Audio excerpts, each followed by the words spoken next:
ইহুদি কারা? ইহুদি আর বনু ইসরাইল কি এক? উত্তর না। খুব ভালো করে কথাগুলো শোনেন, এগুলো বই পড়তে অনেক সময় লাগবে আপনার, এবং ঘাটাঘাটি করতে অনেক সময় লাগবে, খুব অল্প সময় বুঝে নেন। ইহুদি বনু ইসরাইল এক নয়। বনু ইসরাইল কাদেরকে বলা হয়?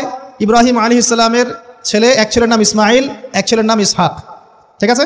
ইসমাইল আলাইহিস সালাম থাকেন মক্কায়, সেখানে তাকে কেন্দ্র করে একটা সভ্যতা। এই বংশে সর্বশেষ নবী মুহাম্মদ সাল্লাল্লাহু আলাইহি ওয়াসাল্লামের জন্ম। তার মানে আমরা বনু ইসমাইল। আমরা কারা? বনু ইসমাইল। আমরা মুহাম্মদ সাল্লাল্লাহু আলাইহি ওয়াসাল্লামের উম্মাহ। আর এইদিকে আরেক ছেলের নাম হচ্ছে ইসহাক, যিনি থাকেন ওই শামে, ওই প্যালেস্টাইনে, ওই জেরুজালেমে, ওই জায়গা, ওটা শাম। ঠিক আছে? এবং ওখানে তিনি তার বংশ বিস্তার হচ্ছে। তার ছেলের নাম হলো ইয়াকুব। কি নাম? ইয়াকুব আলাইহিস সালামের আরেক নাম হলো ইসরাইল। ইয়াকুব আলাইহিস সালামের আরেক নাম কি? ইসরাইল। এবং তার সন্তানদেরকে বলা হয় বনু ইসরাইল। তার সন্তান অনেক। এই সন্তানদের মধ্যে একজনের নাম ইউসুফ। ঠিক আছে? তারপরে আসছে পরে ইউনুস। এই বনু ইসরাইলের মধ্যেই দাউদ, মূসা, সুলাইমান, ঈসা ইবনে মারিয়াম। বলা হয় 1,24,000 নবী রাসূলের মধ্যে বেশিরভাগই এখানে এসেছে। তাহলে বনু ইসরাইল বলা হচ্ছে এই কওমটাকে। তা ওদের নাম বনু ইসরাইল থেকে ইহুদি হলো কখন? যখন তারা ঈসা আলাইহিস সালামকে স্বীকার করলো না তখন। ঈসা আলাইহিস সালাম কি তাদের মধ্যে আসেন নাই? সেই ঈসা আলাইহিস সালামকে যখন তারা অস্বীকার করলো, তখন তাদের নাম আল্লাহ পাক এই বনু ইসরাইল থেকে পরিবর্তন করে হাদু দিয়েছেন কোরআনে। কুল ইয়া আইয়ুহাল্লাযীনা হাদু ইন যাআমতুম আন্নাকুম আউলিয়াউ লিল্লাহি মিন দুনিন নাস ফাতামান্নাউল মাউত। আছে না কোরআনে? অনেক জায়গা আছে। আল্লাহ পাক তখন তাদেরকে আর বনু ইসরাইল বলছেন না, বলছেন ইয়াহুদ। কি বলছেন? এই যে নাম আসলো ইহুদি। তো বনু ইসরাইল এবং ইহুদি এক নয়। বনু ইসরাইলটা ভালো ছিল এবং তারা ওই সময়কার মুসলিম ছিল। যখন তারা আল্লাহ পাকের আনুগত্য করেছিল, আল্লাহ পাক তাদেরকে সমৃদ্ধি দিয়েছিলেন, ঠিক আমাদের মতোই। আর যখন তারা আল্লাহ পাকের আনুগত্য করে নাই, পথভ্রষ্ট হয়ে যায়, আল্লাহ পাক তাদেরকে শাস্তি দিয়েছেন। এক পর্যায়ে তারা যখন নবীদেরকে হত্যা করা শুরু করেছিল, অনেক নবীকে হত্যাও করেছে। যেমন জাকারিয়া আলাইহিস সালামকে তারা হত্যা করেছে, ইয়াহইয়া আলাইহিস সালামকে হত্যা করেছে। সূরা ইয়াসিন পড়ে দেখেন, ওখানে একই দিনে 3 জন নবীকে হত্যা করা হয়েছে। পড়ে দেখেন। তো মূল কথা হচ্ছে নাম চেঞ্জ হলো কখন? যখন তারা সত্য থেকে পথভ্রষ্ট হয়ে গেল। ঈসা আলাইহিস সালামকে তারা অস্বীকার করলো, তখন আর বনু ইসরাইল নয়, ইয়াহুদ। এখন তাদের মধ্যে একজন অন্যতম নবী ছিলেন দাউদ আলাইহিস সালাম। কি নাম? বলেন নাম, মুখস্থ করেন। তাদের নাম কি?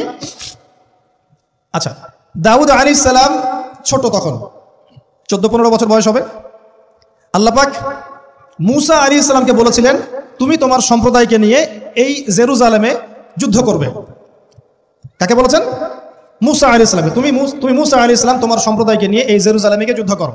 ওখানে আমালেকা নামে একটা সম্প্রদায় আছে, এরা খুবই শক্তিশালী, তবে তোমরা যদি ইমানদার হও তোমরা এর উপর বিজয় লাভ করবে। এর আগ পর্যন্ত এরা কিন্তু ওখানে ঢুকতে পারে নাই। কথা বুঝতে পারছেন? আল্লাহ পাক শর্ত দিলেন, যদি যুদ্ধ করে জয় করতে পারো তাহলে তোমাদের এই জায়গাটা তোমাদের। তো মূসা আলাইহিস সালাম বললেন তার কওমকে, চলো যুদ্ধ করি। তো মূসা আলাইহিস সালামের কওম বলছে, ইযহাব আনতা ওয়া রাব্বুকা ফাকাতিলা ওয়া ইন্না হাহুনা কাঈদুন। এই মূসা, তুমি যাও আর তোমার রব গিয়ে যুদ্ধ করো, আমরা এখানে বসে থাকলাম। কথা কি বুঝতে পারেন নাই? মানে এরা কোন কওম? ওই যে ফিরআউনকে ডুবে মরতে দেখেও বিশ্বাস করে না, বাছুর পূজা শুরু করে, আল্লাহ পাক একটার পর একটা নিদর্শন দেখান, তাও অস্বীকার করে। তাওরাত নিতে গিয়েছেন মূসা আলাইহিস সালাম, এসে দেখেন তারা বাছুর পূজা শুরু করেছে। মান্না সালোয়া আল্লাহ দিচ্ছেন, তাও অস্বীকার করে। মৃত থেকে জীবিত করেন, তাও অস্বীকার করে। শেষমেশ বলে বসলো যে, ইয়া মূসা লান নুমিনা লাকা হাত্তা নারাল্লাহ জাহরা। হে মূসা, আমরা তোমার প্রতি বিশ্বাস করব না যতক্ষণ আল্লাহকে সামনে দেখাচ্ছ আমাদের চোখ দিয়ে। এটা সেই জাত যে নবীদেরকে এত কষ্ট দিয়েছে। মূসা আলাইহিস সালাম যখন বললেন চলো, আল্লাহ পাক যুদ্ধের কথা বলেছেন, ওটা যুদ্ধ করে জয় করতে পারলে আমাদের হয়ে যাবে। তো বলছে ওখানে আমালেকা সম্প্রদায় আছে এত বড় শক্তিশালী, তুমি যাও, তোমার রব গিয়ে যুদ্ধ করো, আমরা এখানে বসে আছি। আর আমাদের নবী মুহাম্মদ সাল্লাল্লাহু আলাইহি ওয়াসাল্লাম যখন বদরের মাঠে 313 জনকে নিয়ে পরামর্শ করছেন কি করব, যুদ্ধ করব কিনা, তখন আমাদের মুসলিম সেনা বাহিনীর মধ্যে যে সাহাবীরা ছিলেন, সাদ বিন মুয়াজ রাদিয়াল্লাহু আনহু, তিনি বলছিলেন, ইয়া রাসূলুল্লাহ সাল্লাল্লাহু আলাইহি ওয়াসাল্লাম, আপনি আমাদেরকে নিয়ে বদরের মাঠ কেন, যদি উত্তাল সাগরেও ঝাঁপ দিতে চান আমরা সেখানেও ঝাঁপ দিব ইনশাআল্লাহ। কত পার্থক্য, তাই না? তিনি বলছিলেন যে আমরা সেই কথা আপনাকে বলবো না যেই কথা মূসার কওম মূসাকে বলেছে, বরং আপনি যদি আদেশ করেন আমরা উত্তাল সাগরেও ঝাঁপ দিতে পারি। এমনি এমনি তো বদরের যুদ্ধ আসে নাই, বিজয় আসে নাই, এইসব ইমানের কারণে এসেছে। এখনো কি এই মাজলুম ভাইরা উত্তাল সাগরে ঝাঁপ দেয় নাই? তারা তাই করছে। ওইদিকে আসছি আমি পরে, এই জায়গাটা একটু বোঝেন। তো যুদ্ধ তারা করলো না। যুদ্ধ করলো না। আল্লাহ পাক শাস্তি দিলেন। কি শাস্তি? 40 বছর আল্লাহ পাক ওদেরকে একটা জায়গায় ঘুরপাক খাওয়ানো শুরু করলেন। সকালে উঠে একটা পাহাড়কে কেন্দ্র করে ঘুরতো, সন্ধ্যায় এসে আবার সেই জায়গায় থেমে যেত। এটাকে বলা হয় তিহ উপত্যকার 40 বছরের শাস্তি। সূরা বাকারার মধ্যে দলিল আছে। এবার মূসা আলাইহিস সালামের জীবনটা শেষ, উনার হায়াত শেষ, উনি চলে গেলেন আল্লাহর কাছে। পরবর্তীতে নবী হলেন ইউশা বিন নুন। কি নাম? ইউশা বিন নুন, মনে রাখার চেষ্টা করেন, ভুলে যান না আবার। ইউশা বিন নুন একজন নবী।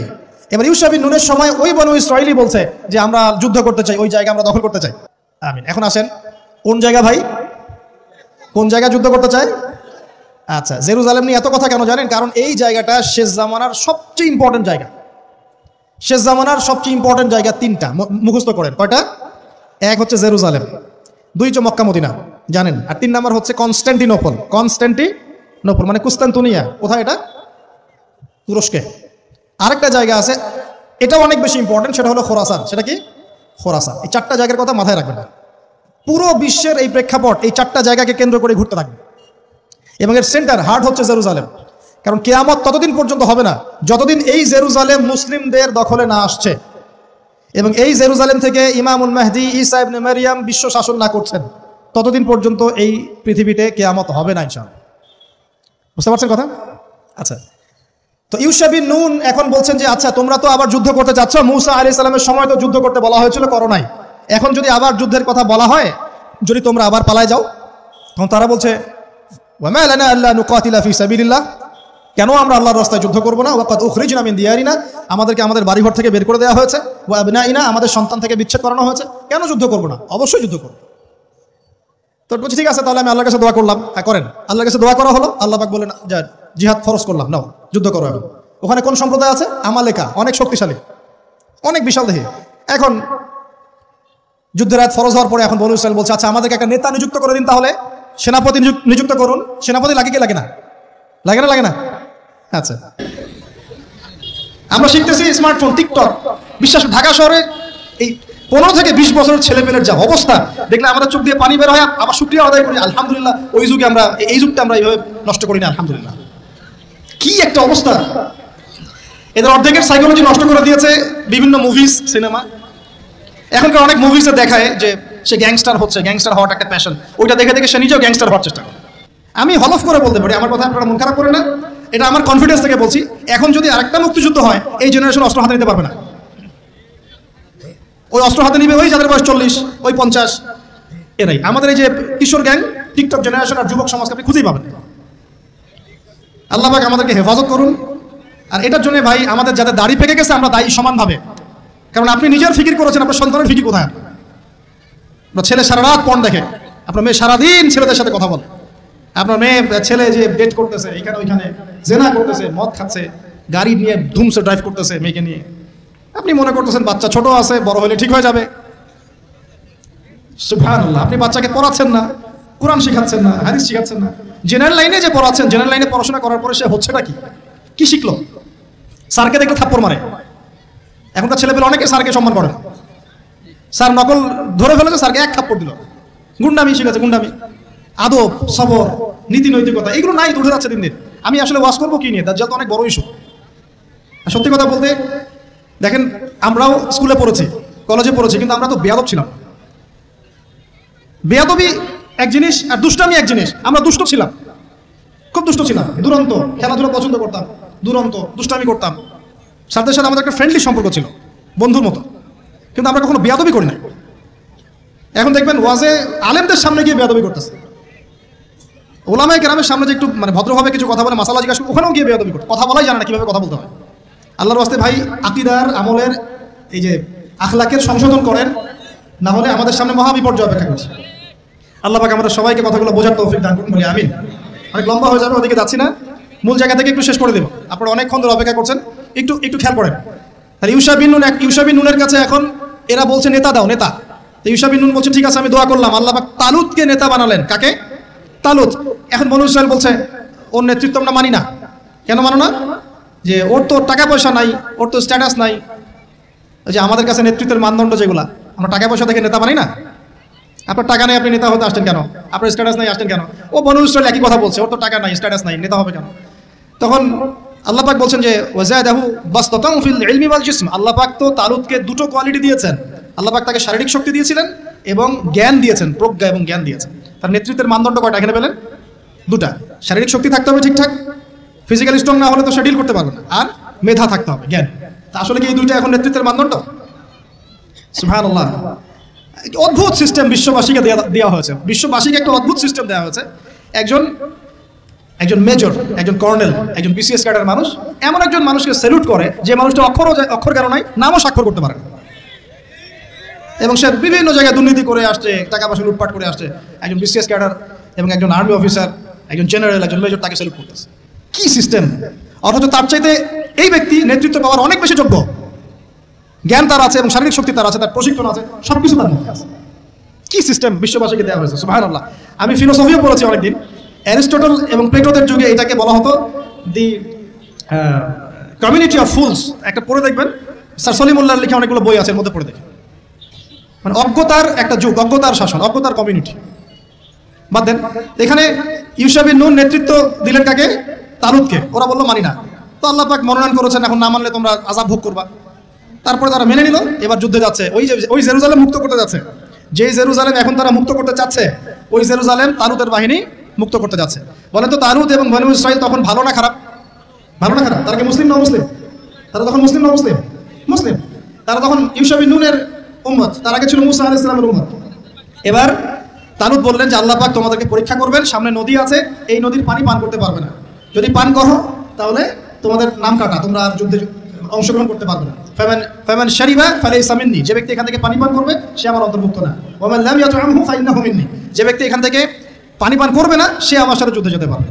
ইল্লা বিগুরফাতিন বিয়াদি, মানে এক অঞ্জলি পানি শুধু পানি পান করতে পারবে, এক অঞ্জলি পানি, এতটুকু, বেশি না। তো ফাশারিবু ইল্লা কালিলাম মিনহু, আল্লাহ পাক বলেন ওদের বেশিরভাগই পানি পান করলো, অল্প কিছু বাদ দিয়ে। অল্প কিছু সংখ্যা তাফসীরে এসেছে 313 জন বাদ দিয়ে, 313 জন বাদ দিয়ে, 313 যে বদরে, এখানেও। এবার এই 313 জনকে নিয়ে তালুত এগিয়ে গেল, গিয়ে দেখলো বিশাল বাহিনী, বাপরে বাপ, একদম আমালেকা সম্প্রদায়ের। সেখানে নেতৃত্ব দিচ্ছে ওদের সেনাপতি, তার নাম জালুত। কি নাম? জালুত।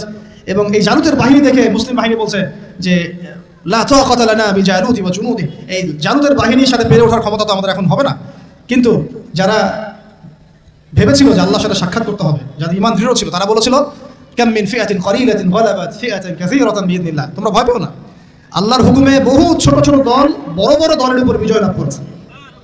এটা তারা বলে একটা দোয়া করলো, এই দোয়াটাও শিখে নেবেন। তারা একটা দোয়া করলো, তারা বললো রব্বানা আফরিগ আলাইনা সাবরান ওয়া সাব্বিত আকদামানা ওয়ানসুরনা আলাল কওমিল কাফিরিন।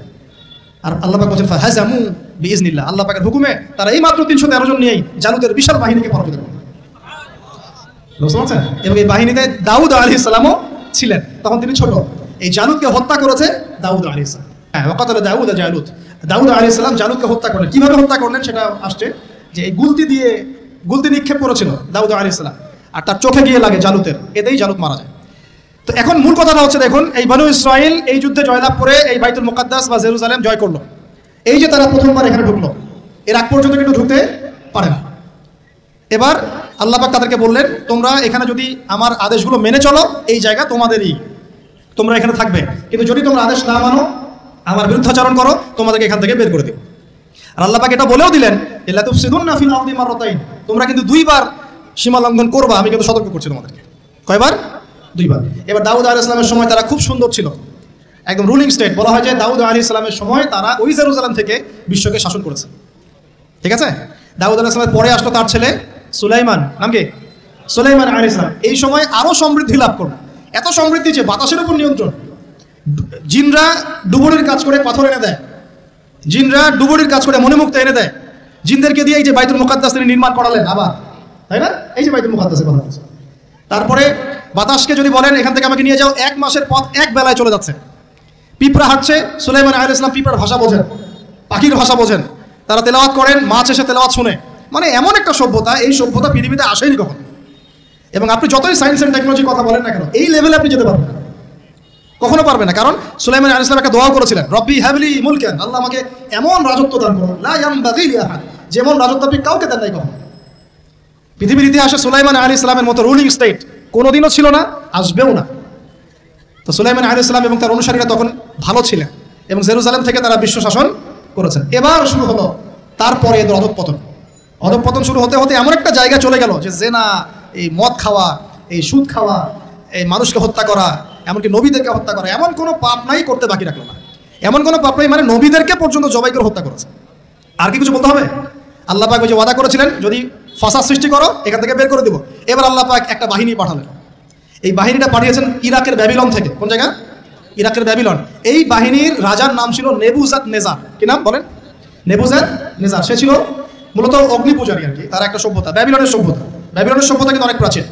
এবার তারা গিয়ে কি করলো, এই বনু ইসরাইল যারা পথভ্রষ্ট হয়ে গেছে এদেরকে এমন মায়ের ওখানে জেরুজালেমে গিয়ে একটা একটা করে সেখান থেকে ওরা বের করে দিল, দিয়ে ওদেরকে ওই জেরুজালেমের যে মসজিদ, ওখানকার ফল ফসল যা আছে সব ডিস্ট্রয়, ম্যাসাকার করে ফেললো। এখন ওরা যা করতেছে গাজার সাথে, এরকম কাজ এর চেয়ে ভয়ঙ্কর। নেবুজাদ নেজার একটা একটা করে ধরে ধরে কেটে কেটে ফেলল। আর বাকি যারা বেঁচে ছিল এদেরকে দাস বানিয়ে শিকল দিয়ে পেঁচিয়ে ব্যাবিলনে নিয়ে গেল। তাহলে দেখেন, রুলিং স্টেট থেকে বনু ইসরাইল চলে আসলো এখন কোথায়? ব্যাবিলনে, দাসত্বের শৃঙ্খল। আর তাদের ওই ফকর থাকলো না, শেষ। কারণ আল্লাহ ওয়াদা করেছিলেন, ভালো থাকলে ভালো থাকবা, খারাপ করলে খারাপ। যেমন আল্লাহ পাক আমাদের সাথে ওয়াদা করেছেন না, উম্মতে মুহাম্মাদি যদি আমার আনুগত্য করো, মুহাম্মদ সাল্লাল্লাহু আলাইহি ওয়াসাল্লামের আনুগত্য করো, তোমরাই বিশ্বের নেতৃত্ব দিবে। আর যদি না করো, ওই যে তোমাদের উপর কাফেরদেরকে চাপাই দেবে, তাই না? এখন এরকমই আল্লাহ পাকের সুন্নাত একদম সেম। ইতিহাস খালি ঘুরছে আর ঘুরছে, কখন ওদের পাল্লায় কখন আমাদের পাল্লায়। বিশ্বের ইতিহাসটা একদম প্যারালাল, খেয়াল করে দেখবেন। এবার এই ব্যাবিলনে চলে আসার পরে এরা দাস, কাজ করলে খাইতে পারে, না করলে খাইতে পারে না। দেখেন কোন জায়গা থেকে আল্লাহ কোথায় নিয়ে আসলেন।